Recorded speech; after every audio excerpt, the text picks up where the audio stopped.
ಕರ್ಜಗಿ ಮುರಾರ್ಜಿ ದೇಸಾಯಿ ವಸತಿ ಶಾಲೆಯಲ್ಲಿ ಸರಿಯಾದ ಆಹಾರ ಸೇವನೆ ಮಾಡದೇ ಇರುವುದರ ಬಗ್ಗೆ ಸಿಒಡಿ ತನಿಖೆ ನಡೆಸಬೇಕು ಸೇರಿದಂತೆ ತಮ್ಮ ಹಲವು ಬೇಡಿಕೆಗಳನ್ನು ಈಡೇರಿಸಬೇಕೆಂದು ಆಗ್ರಹಿಸಿ ಸರ್ಕಾರಿ ಹಾಸ್ಟೆಲ್ ಮತ್ತು ವಸತಿ ಶಾಲಾ ಹೊರಗುತ್ತಿಗೆ ನೌಕರರ ಸಂಘದ ವತಿಯಿಂದ ಕಲಬುರಗಿಯ ಜಿಲ್ಲಾ ಪಂಚಾಯತ್ ಕಚೇರಿ ಮುಂದೆ ಪ್ರತಿಭಟನೆ ಮಾಡಲಾಯಿತು.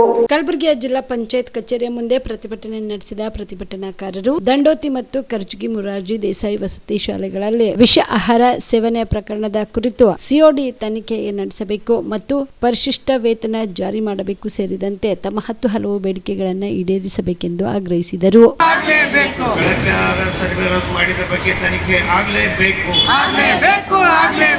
ತನಿಖೆ ಆಗುವವರೆಗೂ ಹೋರಾಟ ನಿಲ್ಲುವುದಿಲ್ಲ. ಭ್ರಷ್ಟ ನೀತಿ ಜಿಲ್ಲಾಡಳಿತ ಅಧಿಕಾರಿಗಳಿಗೆ ಧಿಕ್ಕಾರ. ಕಳಪೆ ಆಹಾರ ಸರಬರಾಜು ಮಾಡಿದ ನೀತಿ ಅಧಿಕಾರಿಗಳಿಗೆ ಧಿಕ್ಕಾರ. ಬಡವರಿಗೆ ಗೋಳಾಡಲು ಹಚ್ಚುತ್ತಿರುವ ಜಿಲ್ಲಾಡಳಿತಕ್ಕೆ ಧಿಕ್ಕಾರ. ಬಡವರ ಮೇಲೆ ಸುಳ್ಳು ಕ್ರಮ ಜರುಗಿಸುತ್ತಿರುವ ಜಿಲ್ಲಾಡಳಿತಕ್ಕೆ ಧಿಕ್ಕಾರ. ಕನಿಷ್ಠ ವೇತನ ಜಾರಿ ಮಾಡಲೇಬೇಕು. ಸರ್ಕಾರ ಆದೇಶದಂತೆ ಪರಿಷ್ಕೃತ ಕನಿಷ್ಠ ವೇತನ ಜಾರಿ ಮಾಡಲೇಬೇಕು. ಸರ್ಕಾರ ಕಡೆ ಹಿಡಿದಿರುವ ಆದೇಶವನ್ನು ವಾಪಸ್ ಪಡಿಲೇಬೇಕು. ಪರಿಷ್ಕೃತ ವೇತನವನ್ನು ತಡೆದಿರುವ ಸರ್ಕಾರಕ್ಕೆ ಧಿಕ್ಕಾರ. ಕೂಡಲೇ ಸರ್ಕಾರ ಕನಿಷ್ಠ ವೇತನ ಜಾರಿ ಮಾಡಲೇಬೇಕು. ಗುಲ್ಬರ್ಗ ಜಿಲ್ಲೆಯ ಕರಜಗಿ ಮತ್ತು ದಂಡೋತಿಯಲ್ಲಿ ನಡೆದ ವಿಷಪೂರಿತ ಆಹಾರದ ಘಟನೆಯನ್ನು ಸಿಒಡಿ ತನಿಖೆ ನಡೆಸಿ ತಪ್ಪಿಸಿದ ಅಧಿಕಾರಿಗಳ ಮೇಲೆ ಶಿಸ್ತಿನ ಕ್ರಮ ಜರುಗಿಸಬೇಕಂತೇಳಿ ನಾವು ನಿನ್ನೆಯಿಂದ ಈ ಜಿಲ್ಲಾ ಪಂಚಾಯತ್ ಕಚೇರಿ ಎದುರುಗಡೆ ನಿರಂತರ ಧರಣಿ ನಡೆಸ್ತಾ ಇದ್ದೀವಿ. ಆದರೆ ಇವತ್ತು ಸರ್ಕಾರ ಈ ಕಡೆ ಗಮನ ಹರಿಸ್ತಾ ಇಲ್ಲ.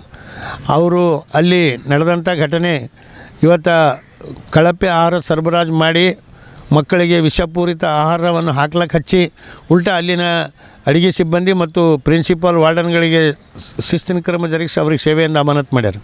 ಅದನ್ನು ನಾವು ಉಗ್ರವಾಗಿ ಖಂಡಿಸ್ತೀವಿ. ಅವತ್ತು ಕಳಪೆ ಆಹಾರ ಸರಬರಾಜು ಮಾಡಿದವನ ಮೇಲೆ ಯಾವುದೇ ಆ್ಯಕ್ಷನ್ ಇಲ್ಲ. ಕಳಪೆ ಆಹಾರ ಸರಬರಾಜು ಮಾಡ್ಲಿಕ್ಕೆ ಕಾರಣದಂಥ ಜಿಲ್ಲಾಡಳಿತಕ್ಕೆ ಯಾವುದೇ ಆ್ಯಕ್ಷನ್ ಇಲ್ಲ. ಆದರೆ ಬಡವರ ಮೇಲೆ ಕ್ರಮ ಜರುಗಿಸ್ತಾ ಇದ್ದಾರೆ. ಇವತ್ತು ಮಾನ್ಯ ಮುಖ್ಯಮಂತ್ರಿಗಳಾದಂಥ ಡಿ.ಕೆ. ಶಿವಕುಮಾರ್ ಅವರು ಮಾತಿಗೆ ಭ್ರಷ್ಟಾಚಾರ ನಡೆದ್ರೆ ಭ್ರಷ್ಟನ ಎಂದು ಸಹಿಸಲ್ಲ, ಭ್ರಷ್ಟಾಚಾರಕ್ಕೆ ಸೇವೆಯಿಂದೇ ಅಮಾನತು ಮಾಡ್ತೀನಿ ಅಂತ ಹೇಳ್ತಾರೆ. ಆದರೆ ಇಲ್ಲಿ ಭ್ರಷ್ಟಾಚಾರ ನಡೆದಂತ ನಾವು ಒಂದು ವಾರ ಹಿಡಿದು ಹೊಯ್ಕೊಳ್ಳತ್ತಿದ್ದೆವು. ಆದರೆ ಏನು ಮಾಡ್ಲತ್ತಾರ ಇವತ್ತು ನಮ್ಮ ಜಿಲ್ಲೆಯವರಾದಂಥ ಮಾನ್ಯ ಪ್ರಿಯಾಂಕಾ ಖರ್ಗೆ ಅವರು ಇವತ್ತು ಅವರು ಗೃಹ ಸಚಿವರರ ಅವರು ನಿನ್ನೆ ಬಂದು ಇಲ್ಲಿ ಸಭೆನೂ ಕೂಡ ಮಾಡಿದ್ದಾರೆ. ಅಂದರೆ ಇಂಥ ಎಲ್ಲ ಭ್ರಷ್ಟಾಚಾರ ನಡೆದಿದ್ದವ್ರು ಕಿವಿಗೆ ಬೀಳ್ತದೆ ಇಲ್ಲ ಗೊತ್ತಿಲ್ಲ. ಭ್ರಷ್ಟಾಚಾರ ಇದ್ದವ್ರಿಗೆ ಕ್ರಮ ಜರುಗಿಸ್ತೇವೆ ಅಂತ ಹೇಳೋ ಸರ್ಕಾರ ಭ್ರಷ್ಟಾಚಾರ ನಡೆದ್ರೂ ಕೂಡ ಕಿವಿ ಮುಚ್ಕೊಂಡು ಹೋಗ್ತಾರಂದ್ರೆ ಇದು ಯಾವ ನ್ಯಾಯ ಅದ? ಬಡವ್ರ ಮೇಲೆ ಕ್ರಮ ಜರುಗಿಸ್ಲಿಕ್ಕೆ ಯಾವುದೇ ನ್ಯಾಯ ಇಲ್ಲ ನಿಮಗೆ. ಇವತ್ತು ಜಿಲ್ಲಾಡಳಿತ ಯಾವ ನೀಚ ಭ್ರಷ್ಟ ಅಧಿಕಾರಿಗಳವರ ಅಂಥವ್ರಿಗೆ ನೀವು ಕುಮ್ಮಕ್ಕು ಕೊಡ್ತಾ ಇದ್ದೀರಿ ಅಂತೇಳಿ ನಾವು ಜಿಲ್ಲಾಡಳಿತ ಹೇಳ್ತಾ ಇದ್ದೆವು. ಇವತ್ತು ನಿಮ್ಮ ಸರ್ಕಾರ ಏನಾರು ಇತ್ತು, ಕಾಂಗ್ರೆಸ್ ಸರ್ಕಾರ ಭ್ರಷ್ಟಾಚಾರ ನಾವು ಸಹಿಸಲ್ಲ ಅಂತ ಹೇಳಿದ್ರೆ ಇವತ್ತು ನಿಜವಾಗಿ ಇಲ್ಲೇನು ಅನ್ಯಾಯ ಆಗ್ಯದ, ಯಾರಿಗೆ ಅನ್ಯಾಯ ಆಗ್ಯದ, ಯಾಕಾಯಿತು ಅದ್ರ ಬಗ್ಗೆ ಸಿಒಡಿ ತನಿಖೆ ಮಾಡಬೇಕಂತ ಒತ್ತಾಯ ಮಾಡ್ತಾಯಿದ್ದೆವು. ನೀವು ನಿಜವಾಗೇ ಸರ್ಕಾರ ಭ್ರಷ್ಟಾಚಾರ ವಿರುದ್ಧ ಇದ್ರಿ, ಭ್ರಷ್ಟಾಚಾರಕ್ಕೆ ಶಿಕ್ಷೆ ಕೊಡೋರು ಇದ್ರಿ ಅಂದ್ರೆ ಈ ಪ್ರಕರಣ ಸಿಒಡಿ ತನಿಖೆ ಆಗಲಿ ಅಂತ ಹೇಳ್ತೇನೆ. ಅಲ್ಲೇ ಎಲ್ಲಿವರೆಗೆ ನಮಗಿದು ನ್ಯಾಯ ಸಿಗಲ್ಲ. ಇವತ್ತು ಕನಿಷ್ಠ ವೇತನ ಜಾರಿ ಮಾಡ್ತೀವಿ ಅಂತೇಳಿ ಸರ್ಕಾರ ಮಾಡಿತ್ತು, ಮೇ 22ಕ್ಕೆ ಮಾಡ್ಯದ, ಮತ್ತು ಈಗ ಪುನಃ ತಡೆ ಹಿಡ್ದದು. ಅದು ಆ ಪ್ರಕರಣದಲ್ಲಿ ಕೂಡ ತನಿಖೆ ಆಗಬೇಕು. ಇವತ್ತು ಸಮಾಜ ಕಲ್ಯಾಣ ಇಲಾಖೆ ಕನಿಷ್ಠ ವೇತನ ಜಾರಿ ಮಾಡಬೇಕಂದಾಗ BCM ಇಲಾಖೆ ಜಾರಿ ಮಾಡಿದೆ, ಮೈನಾರಿಟಿ ಇಲಾಖೆ ಸ್ವಲ್ಪ ಕೆಲವು ಹಾಸ್ಟೆಲ್ ಮಾತ್ರ ಜಾರಿ ಮಾಡಿದೆ. ಶಾಬದಿ ಮಲ್ಟಿ ಸ್ಪೆಷಾಲಿಟಿ ಹಾಸ್ಪಿಟಲ್ ಮತ್ತು ಟ್ರಾಮಾ ಕೇರ್ ಸೆಂಟರ್ 24x7 ತುರ್ತು ಚಿಕಿತ್ಸಾ ಸೌಲಭ್ಯ ಉಳ್ಳ ಆಸ್ಪತ್ರೆ.